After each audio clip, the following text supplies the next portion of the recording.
دور کسی جنگل میں بہت سارے پرندے ایک ساتھ رہا کرتے تھے۔ وہ سب پرندے ہنسی خوشی زندگی گزار رہے تھے۔ اچانک سے ان کی ہنسی خوشی زندگی کو کسی کی نظر لگ جاتی ہے، کیونکہ اس جنگل میں ایک چیل آ جاتی ہے جو ان سب پرندوں کا جینا حرام کر دیتی ہے۔ کبھی کسی پرندے کے انڈے اٹھا کر لے جاتی ہے، کبھی کسی پرندے کے بچوں کو مار کر کھا جاتی ہے۔ اب تو اس جنگل میں رہنا بہت مشکل ہو گیا ہے۔ یہاں نہ تو بچے سکون سے رہ سکتے ہیں نہ ہی بڑے، اور دانہ ڈھونڈنے تو بالکل بھی نہیں جا سکتے۔ اگر کوئی پرندہ دانہ ڈھونڈنے گیا بھی تو واپسی پر یا تو اس کے انڈے غائب ہوتے ہیں یا پھر ان کا بچہ غائب ہوتا ہے۔ وہ ظالم چیل ان کے بچوں کو کھا جاتی ہے اور انڈے پی جاتی ہے۔ ایک دفعہ مٹھو طوطا دانے کی تلاش میں گیا ہوتا ہے کہ چیل اس کے گھونسلے میں آ جاتی ہے۔ واہ، آج تو مزہ ہی آ جائے گا۔ آج تو مٹھو طوطے کے تازہ تازہ انڈے کھانے کو مل گئے ہیں۔ اب میں ان انڈوں کو کھا کر سکون کی نیند سو جاؤں گی۔ پھر چیل مٹھو طوطے کے انڈے کھا کر وہاں سے بھاگ جاتی ہے۔ کچھ ہی دیر میں جب مٹھو طوطا واپس آتا ہے تو اپنے انڈے غائب دیکھ کر سمجھ جاتا ہے کہ اس کے انڈے چیل کھا گئی ہے۔ بہت ظالم ہے یہ چیل، اس نے میرے انڈے کھا لیے۔ ایک نہ ایک دن اس چیل کو اپنے ظلم کا حساب دینا ہی پڑے گا۔ پھر مٹھو طوطا جنگل کے سب پرندوں کو اکٹھا کر کے بتاتا ہے کہ چیل اس کے انڈے کھا گئی ہے۔ طوطے کی بات سن کر جنگل کے دوسرے پرندے بہت زیادہ پریشان ہوتے ہیں۔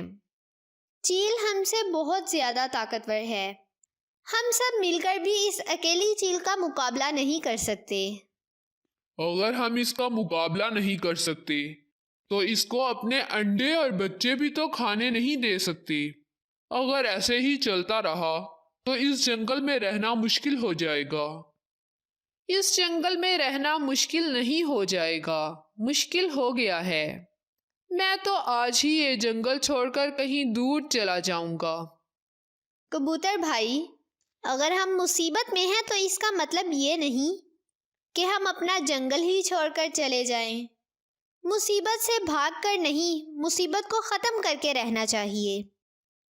اور اس بات کی کیا گارنٹی ہے کہ تم یہ جنگل چھوڑ کر جاؤ گے تو آگے ایسی مصیبت نہیں ملے گی؟ پھر ہم اس چیل کا کیا کریں؟ اس کے ہوتے ہوئے ہم تو دانہ نہیں لا سکتے، اپنی اولاد کی حفاظت نہیں کر سکتے، تو پھر اس جنگل میں رہنے کا کیا فائدہ؟ میرے ذہن میں ایک ترکیب ہے، شاید ہم اس سے چیل سے چھٹکارا حاصل کر سکیں۔ جی مانو چڑیا، آپ ضرور بتائیں۔ اگر آپ کی ترکیب اچھی ہوئی تو یہ کبوتر بھائی آپ کی بات ضرور مانے گا۔ وہ ظالم چیل پہاڑوں کے دوسری طرف سے آتی ہے۔ اگر ہم میں سے روزانہ ایک پرندہ ڈیوٹی دے کسی اونچے پیڑ پر بیٹھ کر، تو باقی سب پرندے آرام سے رہ سکتے ہیں۔ جیسے ہی وہ چیل آتی نظر آئے تو ڈیوٹی والا پرندہ سب پرندوں کو خبردار کر دے۔ سب کو چڑیا کی ترکیب سمجھ میں آ جاتی ہے اور وہ سب سے پہلے ڈیوٹی کبوتر کی لگاتے ہیں۔ باقی سب پرندے جنگل میں اپنے لیے دانہ ڈھونڈتے ہیں۔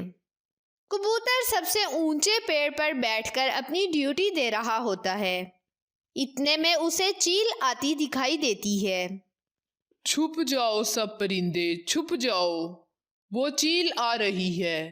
خود بھی چھپ جاؤ اور اپنے انڈے بچوں کو بھی چھپا لو۔ سب پرندے کبوتر کی آواز سن کر چھپ جاتے ہیں اور کبوتر بھی خود کو چھپا لیتا ہے۔ چیل جنگل میں اڑ رہی ہوتی ہے، لیکن اس کو کوئی بھی پرندہ نظر نہیں آتا۔ کہاں چلے گئے سب پرندے؟